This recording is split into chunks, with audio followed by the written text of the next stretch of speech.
Well, hello and welcome to the United Daily. It's Wednesday, which means I'm joined by former Red Daniel Nardiello and editor of Stretty News, Dale O'Donnell. One thing that we didn't see happening on the show today was a bit of breaking news for us. We're all set up to talk about strikers and Cavani, and all of a sudden United go, do you know what? I'm going to release some news on you. Boing. And this is what they've given us. United have finally hired a director of football and a technical director as well. I'm going to read the statement from United. I'm going to come over and get the guys' reactions. Before we start getting the live chat as well as we talk, guys, it'd be good to hear your thoughts on United strengthening their, so to speak, footballing side of the business with these two appointments. The statement reads as follows. Manchester United is pleased to announce the promotion of John Murtough to football director and Darren Fletcher to technical director. Two new roles that will further strengthen the club's football operations. John will have overall leadership and responsibility of operations and strategy across all football functions, reinforcing the strong foundations already in place. Apparently, John has been working closely with Ollie and will continue working closely with Ollie and the rest of the football staff to create the structures, process and culture to deliver sustained success on the pitch. That includes successful overhauls of the club's academy and recruitment department. And on top of that, Darren Fletcher will now work closely with John to add technical input and direction to all football and performance areas. The two will work with Ollie and the coaching staff alongside Matt Judge, who is now the director of football negotiations. Daniel, first of all, we've been speaking for ages about United getting a director of football, but this has sort of come out of the blue, isn't it? Yeah, I mean, I wasn't expecting to hear that today. I know there was a lot of speculation and things over the last few months, but to have that announced today, I think it's only a good thing as well. I don't see how, we can't give United, John, Darren, the time to get things right off the pitch and get the right kind of players in and sort the club out from top to bottom. So for me, it's a positive, and we've got to give them that time to try and get things right. Yeah, Dale, we had an inkling that something was going to drop today. I rang you earlier on and said, have you heard anything about a potential change up in the coaching? Like something was about to come out. None of us were expecting this, though, were we? No, and I think when it's been a few years now since the director of football has been touted by the club and that they started kind of looking for one, and the fact that it's come from within the club, I reckon that maybe John knew about this for some time, that down the pipeline he would get this role, and maybe he's been learning the trade, because as the club seen when they gave the role to Ed Woodward, he was just such a small fish in a big pond that first summer, and it didn't go to plan, and he had to learn the transfer market, and it took some time. I think with this decision, he's been given maybe the past few years to work on it. And hopefully he's ready, because it gives us a sense of direction as fans when we want to see transfer targets. At least we know now there's someone in place working on it. It's not just Ed Woodward, a businessman. So the responsibility will now fall on John. And I hope it's a step in the right direction. Really do. Yeah, I think what's quite interesting about this whole announcement and how it's come out is it has been someone who's employed within the club. I think looking back, John's been with the club since, I think, 2014. So, he's worked alongside Woodward and the club over many, many years, seen the mistakes, seen the progress as well, potentially now as well. And as you said, Dale, it's sort of like maybe they've managed to form a role for him to take on within the club more than bringing someone from the outside to come in and take on a new role. Because let's face it, Daniel, even in your playing days, United never had a director of football. The manager was that as well. So do you think that this is you've mentioned it is a positive, but how different do you think this will make the club in terms of our operations, from recruiting players, bringing them on the pitch, to overall just making sure that everything's not about having more TikTok followers, more Instagram followers, that actually that success on the pitch needs to be sustained? Well, there's actually a role there now, isn't there? He's been given that role. He's been given an objective. Everyone knows now that we have got like this role in place, and his sole purpose is to get everything right, in terms of transfers off the pitch from the club from top to bottom. So it's up to him. Like Dale said, it all falls on his shoulders now. And instead of Ed Woodward getting the blame all the time, which rightly so, by the way, it's going to fall on his shoulders, and he's got to put some decent plans into place to get the right kind of player in that Ollie wants and suits the style of play that Ollie wants to play as well. So, like I say, it's it's a long time coming. Like you said, when I was at the club many years ago, obviously Fergie did it from top to bottom, did everything himself, and he was a master at it, wasn't he? Obviously, some of the players he signed weren't great, some were fantastic, but more often than not, he got it right. So now Ollie's got this help, and it's obviously not just John. It's obviously there's Darren there as well to help him along the way and have his input. So for me, it's got to be a positive. I was going to say, sorry, Daniel, on that, was you about? Did you manage to witness anything of, or was it too early in the time of Darren Fletcher at the club? No, Fletch was literally the year below me. So I got to know with in terms of even going back, with your thoughts on Fletcher, how he used to come across to you, obviously United boy as well, through and through. How good is this for Darren? Oh, it's fantastic, and he's a football man. He's 100% committed to every club he's played for, not least to mention Manchester United in his playing days. He was phenomenal. Fergie always put him in the big games, didn't he? Because he knew he'd get 100% commitment. He'd get him from him week in, week out. And I think based on what I've seen so far, whether it's in the media or at Manchester United, he talks a great game. He knows his stuff. He's obviously a decent coach, and United have seen something in him. So for me, he's got that love for the club, but also the knowledge and the commitment that he's shown in his football career. I'm sure he'll pass on to the club as the backroom staff. Dale, obviously we didn't go external. Darren Fletcher's moving up, so to speak, to go into this role. For you as well, just reflecting on what Daniel said, how important is it to have Darren Fletcher's influence at this level? Well, I think it depends, because you can bring in people from within the club's base and they still might not be the right people. And I think since Solskjaer's come in, there is definitely a better mood around the club. The bunch that he's brought in, Mike Phelan, Carrick and all that, it's so far you have to say positive things about it. So I think with Fletcher, he's come in a few months ago and he's been given this new role. Things must be going to plan. So look, it's positive all around. I think United fans like Darren Fletcher. He's a positive player. He was a hard worker, came through the system. Daniel might have a few stories about him. And look, it's good to see someone that we like hold such a big role in the club. And I just hope that he can pull it off. Yeah, I think what you said there is quite interesting in terms of before on John, maybe he was being nurtured into this role and the club found this role for him. I mean, potentially as well, that could have potentially been the thinking with Darren Fletcher as well. Get him in with the players, see how he liaises with players, because United made it clear in the statement that a big part of Darren Fletcher's role is that he is going to be that middleman between the players and the club, so to speak. So it's Ollie, Fletcher, players, club. Could that have been all part of the plan, do you think, Dale? Yeah, I think as well, as fans, and we're kind of discussing these new roles, we don't really know yet what they entail, because at different clubs, a director of football is very, very different. A director of football at one club could be just based on transfers. That hasn't really been in the description or put in the description with the press release.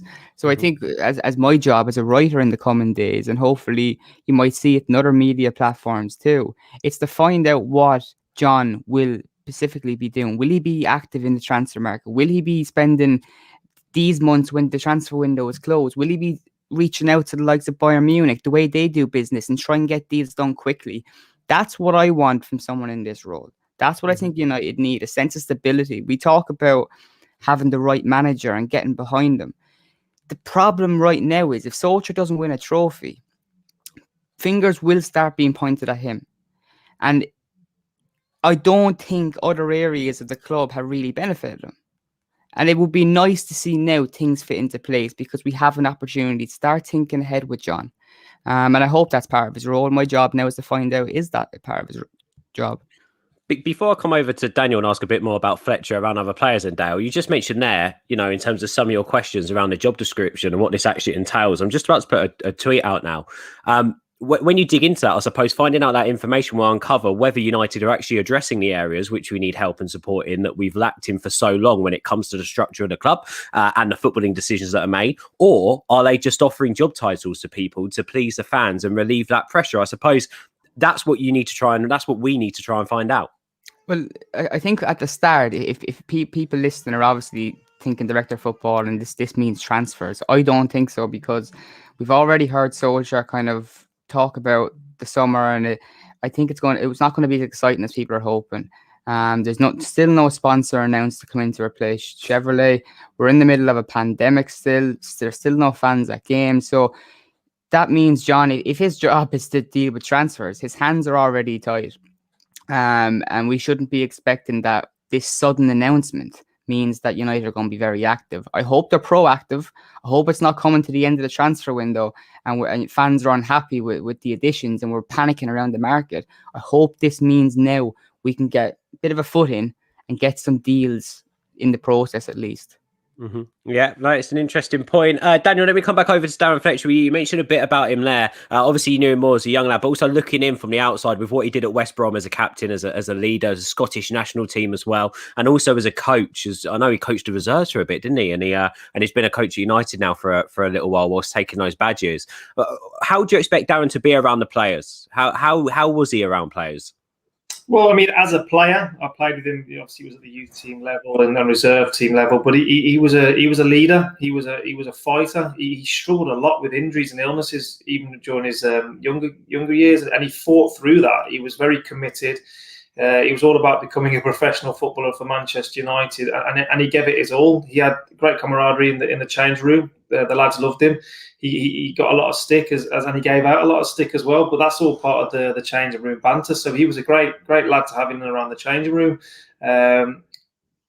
What he's achieved in his football career is phenomenal. He was obviously a top player as a young level at a younger age, but he obviously took that and carried on progressing up to Manchester United, captain at West Brom, Scottish national team. He's achieved it all. He's fantastic, and for me, he'll have that experience, that knowledge, and he will be able to be that bridge between the players and the club. I think he's got a good respect from the hierarchy in Manchester United, in the boardroom, and ultimately the players will have respect for him just for the simple fact of what he's achieved for Manchester United, let alone the fact that he's a good lad and they'll be able to get on with him. So for me, I see him being a real success in this role. I know we're not 100% clear on what exactly the roles entail at the moment, but based on what we've discussed, I do think he'll be a credit to Manchester United. Yeah, I agree with that. What I'll do quickly is I'll go back to the press release because I do want to hit on Cavani as well. And I know we haven't got ages today because Solskjaer's got his press conference, which Dale needs to run off to, and we're all excited to sort of hear about what United are going to do when it comes to the game against AC Milan. But just to go back to that statement from Manchester United, this lunchtime they've announced that United have appointed football and technical directors. John Murtough is going to be taking on the role as football director, which is a promotion for John. He's been at the club since 2014. I believe he came from Fulham, where he had a similar role to a footballing director. But I think in 2014, footballing directors were not made a big deal out of, so you hardly heard his name. John's also played a very key part. It's known within around the club and stated within this as well that he's played a very key part in the development and the restructure of the club's academy and recruitment as well, which is obviously massively important when it comes to this, because we've seen that progress at academy level. We've seen that progress when it comes to recruitment as well over recent years under Ollie, in terms of the type of player we're going out and get and bringing into the club. Look, financially, some of the recruitment might not have made as much sense, but that's got nothing to do with finding the players and bringing them to Old Trafford.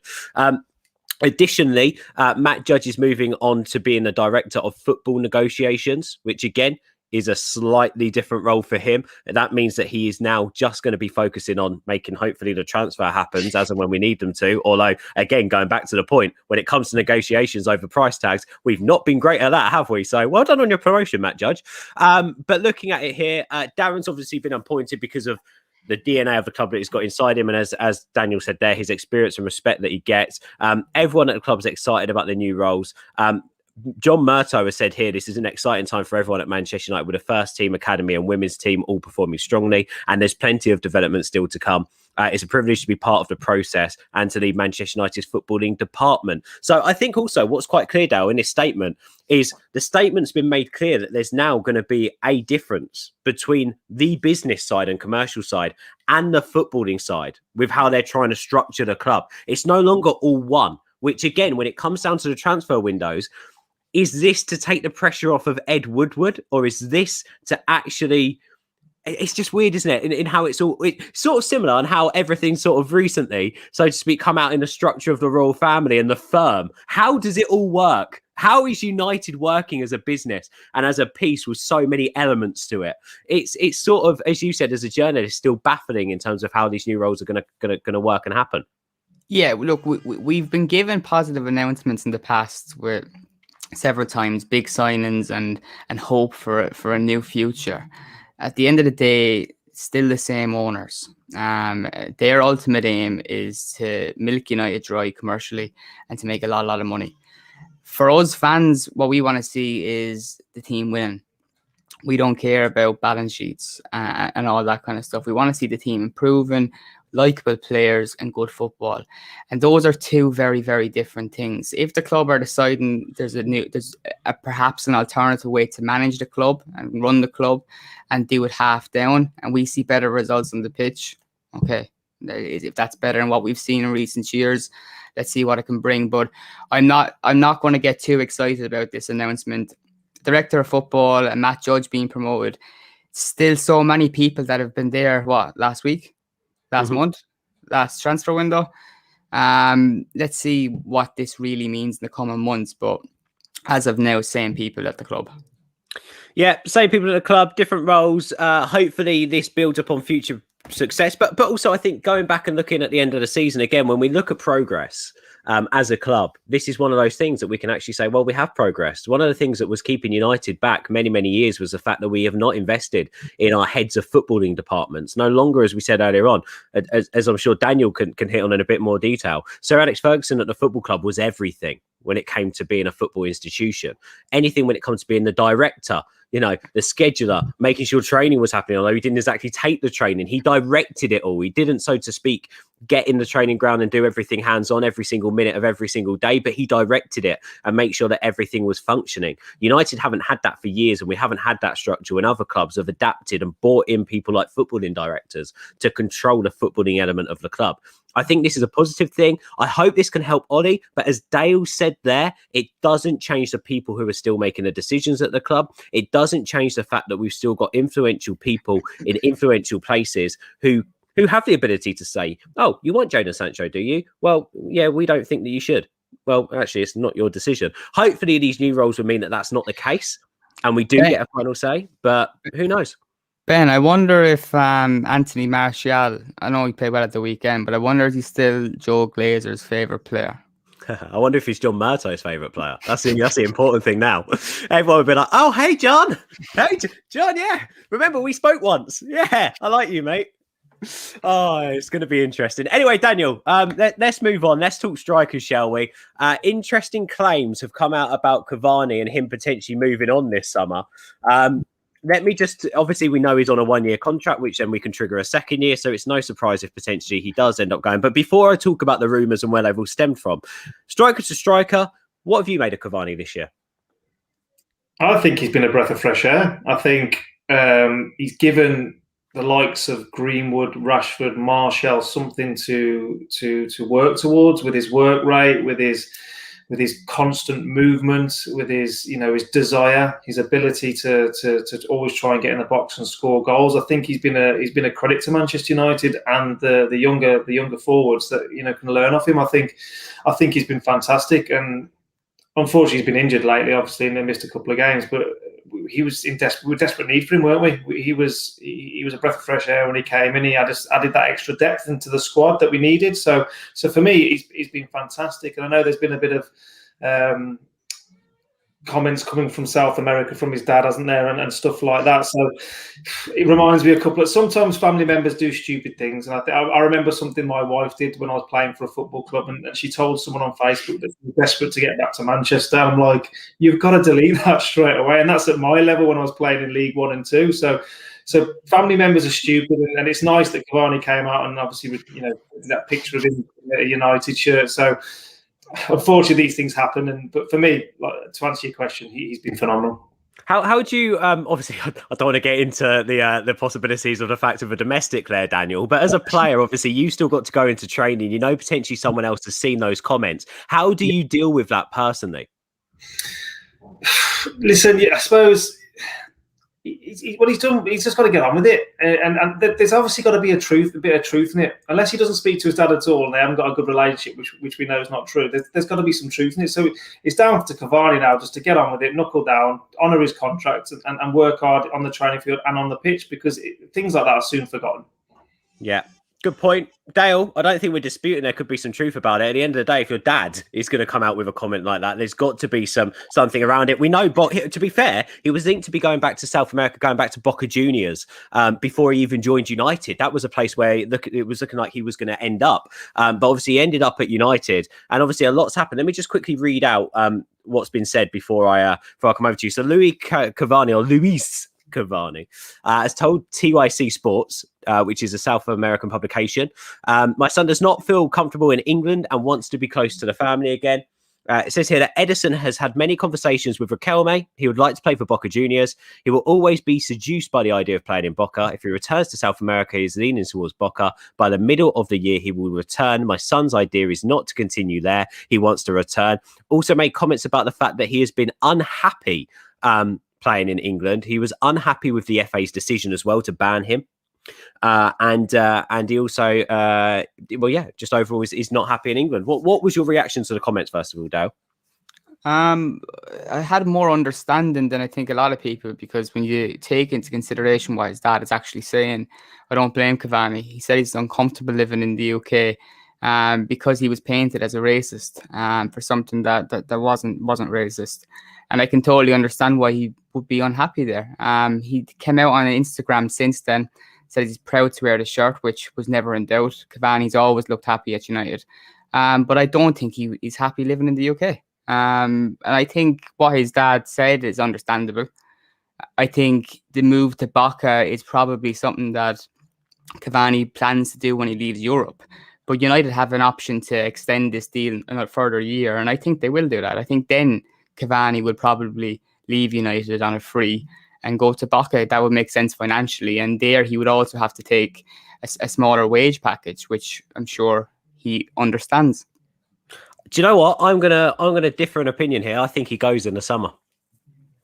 Okay. I think that if you go back and you have a look at, so to speak, his time here at United, he has been very unlucky, and I don't blame him for being uncomfortable. That judgment from the FA was absolutely ludicrous, and you cannot blame the guy for feeling uncomfortable. The club couldn't have done any more to support him, so I don't think he's unhappy at the club. And also think we've heard him in interviews and even that Instagram post as well. He loves the fact he's been able to represent United, but I think the problem is now is in a sticky situation where he doesn't trust English football. He can't be him, and is always going to be slightly scrutinised as well playing in English football. But he also knows, I don't think his body's up to it. I just don't think it is up to it. I spoke to Jonathan Johnson when he first joined United, and Jonathan was clear with me. You've got a world-class player there that's going to make a bigger impact off the pitch than he is going to do on the pitch because of his current injury record and because of his body, and it's starting to let him down. And I think we've seen evidence of that. I don't want him to leave because he can make such an impact off the pitch. But if you've got the player like Cavani picking up the wage bid he is in the current climate, and you've got a player like Cavani also who is probably itching to play, but he's not 100% fit in English football, challenging for the league or challenging for top, well, you can't make that you can't take that gamble. Ollie can't set the precedent of going, I'm going to play a half-fit Cavani and leave you on the bench, Martial, leave you on the bench, Greenwood. I actually think that Cavani, unfortunately, needs to go somewhere where he can play every other game. Needs to go somewhere where he's got a bit more flexibility in choosing when he's ready and when he's not ready. He can't do that at Manchester United. I think that Cavani goes. Again, I don't want to talk financially, but of course it would free up quite a bit of wages on the wage bill, make a difference. And I think United bring in that right winger. And I've said it before and I've said it again. I prefer if I could pick now next season, having a front three of James Greenwood, Cavani and Rashford, or a Sancho, Martial, Rashford front three, I go for the latter. It's got more balance. It's got more fizz about it. It's got more reliability about it. I know you need experienced players in the squad to learn from for these younger players, and it's going to be disappointing for Cavani, but I just don't think over the long run, giving him another year, I don't think it really benefits anyone, really, in the grand scheme of things. Daniel, feel free to rip me apart. Feel free to have your say on what I've just said, but also just a bit around strikers when they start feeling it. We've seen with strikers, Michael Owen, even Rooney overplayed at a young age as well, had a phenomenal career, but started at 31, 32, 33, body starts to break down. What is that like for a striker? And do you think potentially we are seeing that with Cavani now? Well, it happens to everyone. I remember when I hit the wrong side of 30, I did start to feel my body a hell of a lot more. 33, 34, and then I started playing semi-professional, and that was perfect for me because I was training once a week and playing once a week. So Yeah, of course, it's going to have an impact, and no one can play forever. But I think Cavani is a machine, and when he is on the pitch, he works his socks off and he doesn't stop running. For me, he could be a bench player for another season. I'm a bit torn. The fact that his dad said that, I do think he will probably leave in the summer. But it all depends on what United can bring in and what kind of player we can bring in. If we can bring in a Haaland or a Sancho, who to cover that void almost, and obviously get a young player that can obviously commit to the Premier League and all the challenges that comes with it. So it's a tough one. I do think he'll leave, but he is at an age where he is going to struggle a little bit in terms of fitness and playing week in, week out. But as he's shown this season, he can be utilised off the bench if needed. Yeah, I suppose, Daniel, though, it's keeping a player like Cavani happy, playing more of a role off the pitch than on the pitch. And again, it comes back to a conversation about Juan Mata, whether he stays in the summer or not. Again, a quality Juan Mata is quality 9 times out of 10 when he's on a football pitch.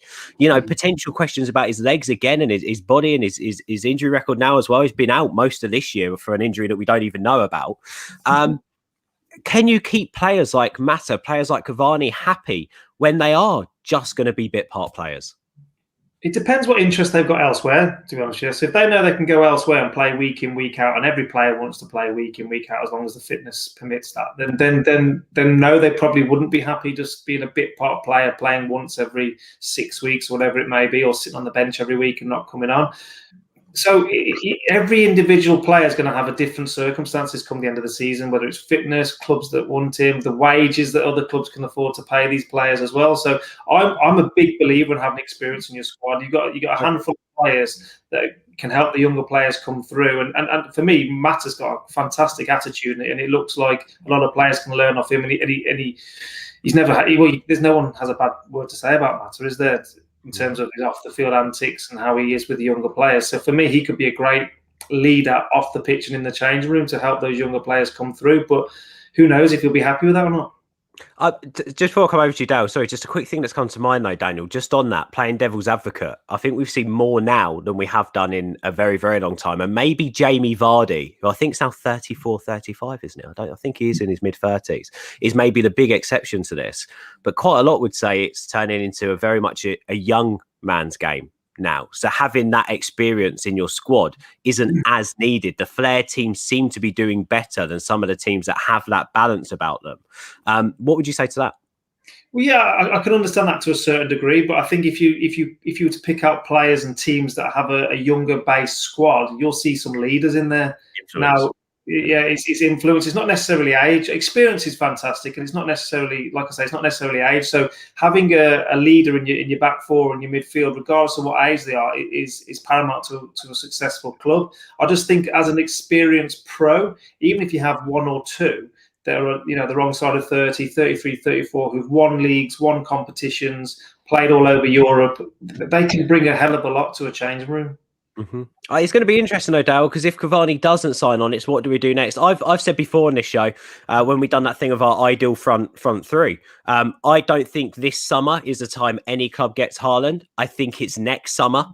I think that is the time. So if United do potentially say bye to Cavani this summer, do they give Martial another chance to consistently be at number 9? We've seen Martial be at his best at number 9 when he doesn't have the competition. Do we put the trust in Greenwood? Do we go all out for Sancho and make sure that we just fill that right wing position and go temporary with those Greenwood and Martial as our centre forwards?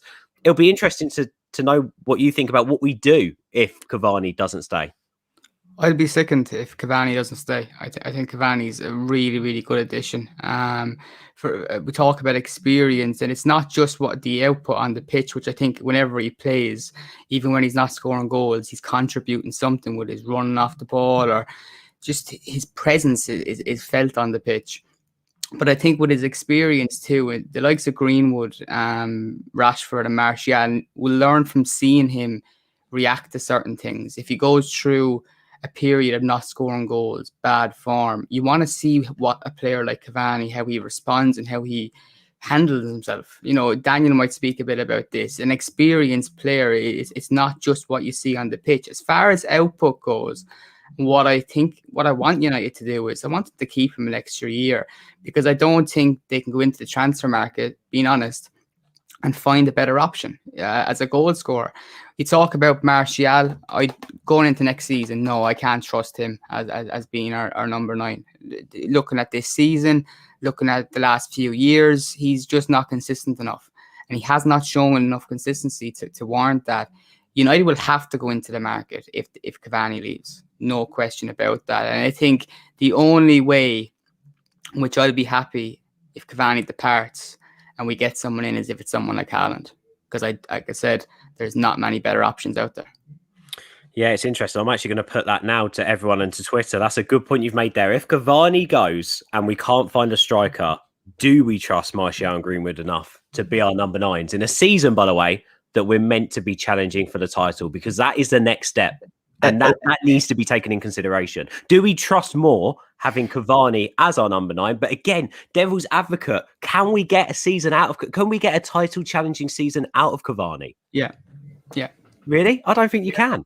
Yeah, I think we can. I think so. I think 100%. I think I've seen enough this season that I look at our attack even when he plays and he's making certain runs that some of the players around him are just not on his pedigree, if you get me. They're not. I agree, but can his body keep up with what he tries to do week in, week out? He's played 18 games this season for United. He scored 6, assisted 2. I know stats are temporary, class is permanent. But my problem is with the amount of energy that he exerts that makes him a world-class player, and that flair that he's got about him, he's a bulldog on the pitch, isn't he? He doesn't do anything by halves. Does everything to the full Monty. He's a fantastic example, fantastic experienced player for our younger players to learn from. My problem is that and we've seen it time and time again, as a striker, when your body breaks down, you can't do that anymore. When you start to get those niggling injuries, it happens. If you don't adapt your game and become a target man, which Cavani will never be, by the way, he just won't allow himself to be that.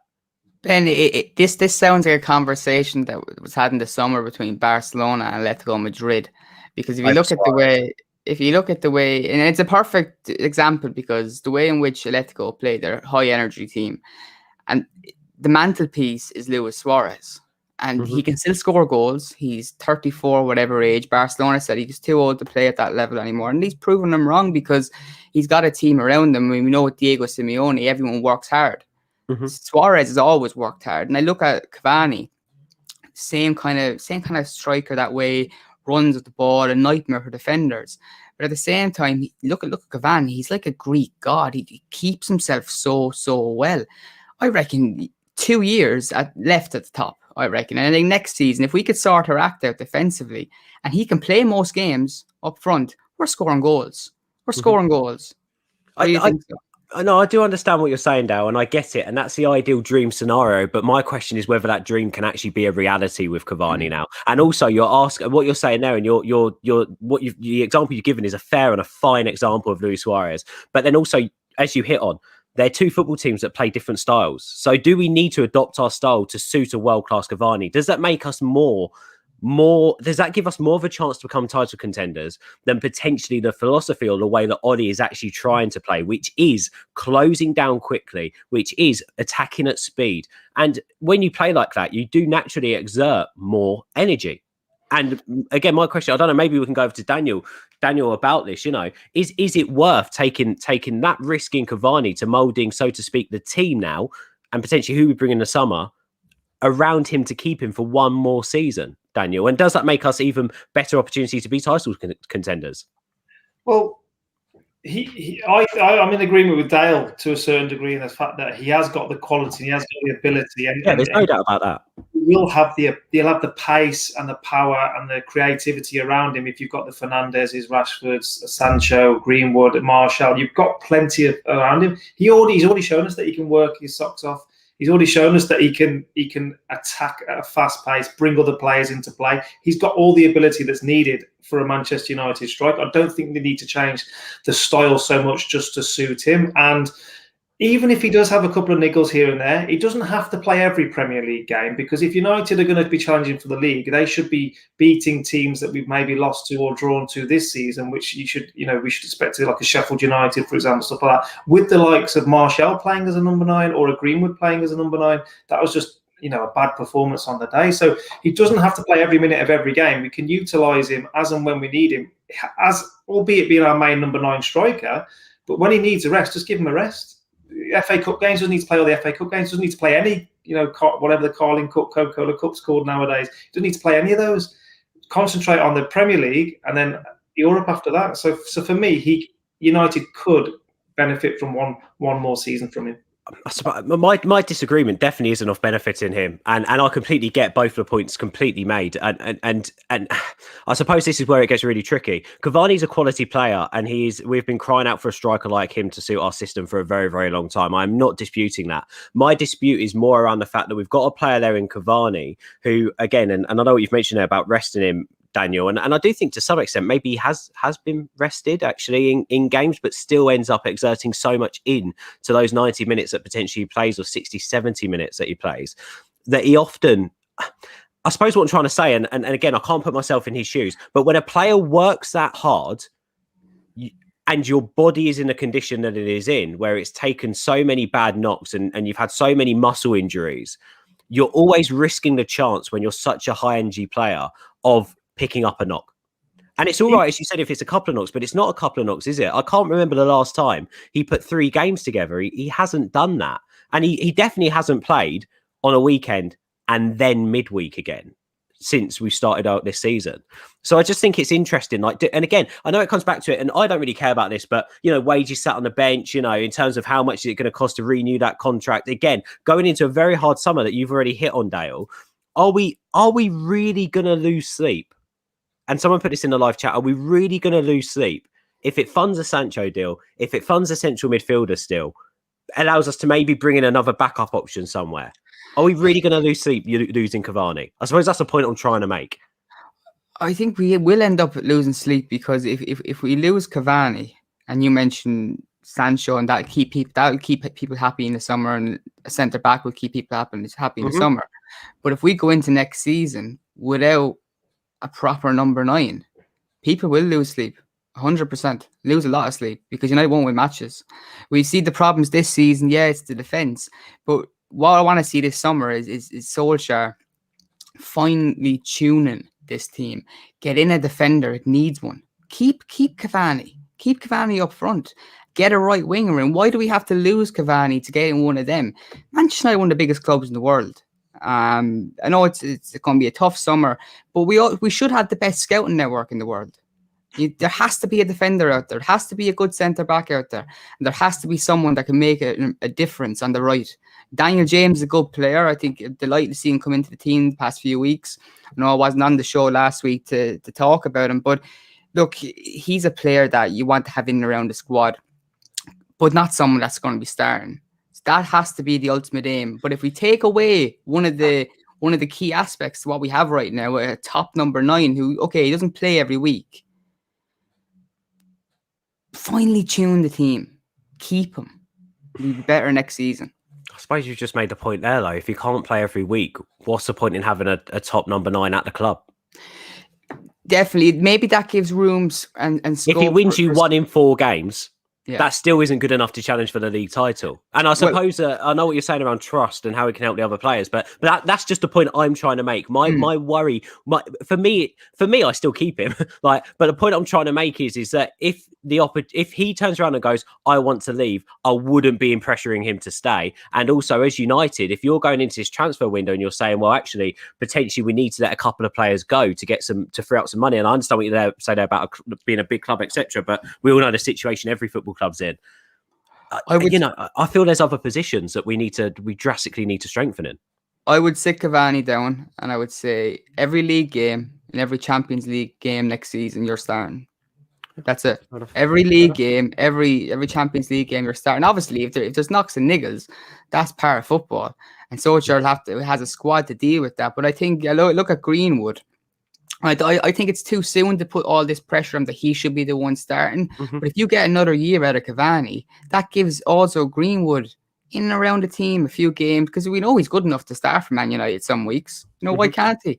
I just think if we finally tune the team, keep Cavani, we'd be so much better for it. I know people saying he doesn't play every week, but I think it's been a weird season with 2-3 games every week. Hopefully the schedule next season will be a bit different and we can have a real go for it. But I would be bold, and I would say Cavani, every league game, every Champions League game, you're our man. I know the press conference is coming up soon now, so we've got to wrap this up quickly. But also to the people who are saying sell Martial, can I just quickly point out one thing? Even if we sold Martial this summer, it doesn't mean we can buy Haaland. And this is my problem. Everything now is a stopgap to next summer. I think that we're putting all our hope in to get Haaland. And that's my personal, and I've always thought that ever since the day we lost him, I always thought that everything we're doing now is built around that release clause to bring Haaland to the club. That's the fairy tale for Ollie, and I think that's a fairy tale for the club. So I think whatever happens now, you don't go out and get another world-class striker in the summer. I don't think it happens. I think if you're going to target a world-class striker, you've got to do that in the thoughts of knowing that you're actually not getting Haaland next year. And United are never going to admit that. So anything that happens now is a stopgap. So selling Martial doesn't actually achieve you anything at this moment in time. I wouldn't sell him. And this is the thing with Cavani, with the contracts and stuff. It's an easier option if anyone's going to go. But I do agree with what everyone said. His quality, his goal scoring, how much he's impressed me this season when he has played. I can't pick the guy up enough. If these reports didn't come out, it'd be a no-brainer to stick him on the second year. But it's the fact of the matter is, if you head somewhere else, if potentially you're not comfortable, you potentially don't want to stay, you lose sleep over it, and that's for you guys to get involved and have your say on alongside myself and Dal. And Daniel, just coming away quickly from Cavani leaving or any of that stuff, and feel free if you want to hit a little bit more on it, please do. I just want to frame a question to you that really we haven't asked, and I should have asked you. Cavani being an experienced striker, we might have spoken about this before briefly, but you being a young striker, how great is it to have the influence of someone like Cavani in training in and around the club as a younger player? Do you know what? It was vital. So I always remember, and people always ask me. So one time I played a reserve team game, and it was against I think it was Sunderland, and we won 1-0, and I was lucky enough to score the goal. The next day, Teddy Sheringham comes over to me, and he starts talking to me about the game.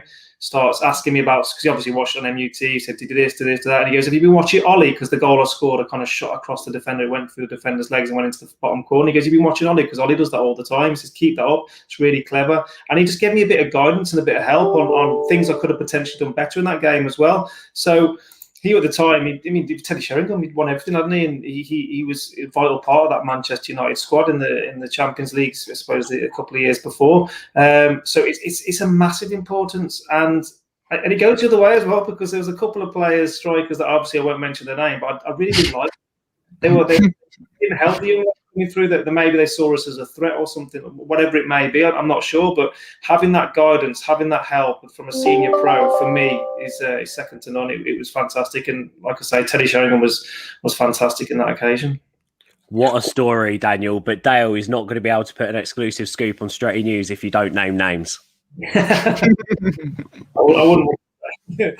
I love that. There was always stories too about Ronaldo and Rude, and that always fascinated me, because I'd say although they seemingly clashed, it must have been that season enjoyable for Ferguson to have two of those kind of trying to outscore one another. Do you know, like you can use it also to your benefit. That the footballers they want to win, and just because they don't get on with one another, it doesn't mean that the picture for the fans is a bad thing, because it's a competitive sport. Yeah, and that's what playing for places is all about, more than anything. It's competition on the pitch, competition off the pitch. That's fun. I love that. Love a little debate. Got a little bit spicy in there. Me and Dale are just going to go up for a little bit of fighting over who's got the better blue top. But apart from that, it's all good. Roy Keane and Mika Richards. Yeah, one of those. We had a great debate yesterday about we won't do that again. We won't go into that again, but about Sky Sports and these sports broadcasters and how they just feel so out of date at the moment. It's unreal. But anyway, guys, thank you for watching. Daniel, thank you again. Some fantastic stories in there. Just quickly, just to round off that Cavani chat, and I think we've all said we want him to stay. I've also stated that I think he will go though. Daniel, just your thoughts. Would he stay or go this summer? Based on the fact that his dad has come out with that, I think, unfortunately, I think he will go. Dale? Stay. Okay, there we go. Let's see. In the summer, Daniel, if he stays, Dale's going to be unbearable. He'll use it as bragging rights in every single show. But hey, guys, the good news, we've got a director of football. We've got a technical director. Matt Judge has got a promotion to director of football negotiations, which we all know he's great at. So it's good news all around. The club is progressing in the footballing sense. We're here chatting about Cavani. I hope you've enjoyed the debate. Hit like on this video, please. There's a load of you watching right now. Please, everyone hit like quickly before I end the stream. It means everything to us. So please do that. Make sure you subscribe to All for United. We're almost at 2.3k. And a bit later on today, you will be able to catch Joe and the Wall of Reds, where everyone gets to have their say on the biggest United talking points, including looking ahead to the AC Milan game. What trophy would be more important to Ollie, Europa League or FA Cup? Daniel, quickly, if you were playing right now and you're in the FA Cup and the Europa League, which one takes priority for you? Europa. Interesting. See, a lot of people say FA Cup for the romance of it, but I agree. Second biggest European trophy, surely. Get in the live chat for that. Get involved. We'll speak to you later. Back tomorrow with Neil and Barry. That's going to be a good show. I'll speak to you guys then. Take care. Stay safe, everyone. Cheers, lads.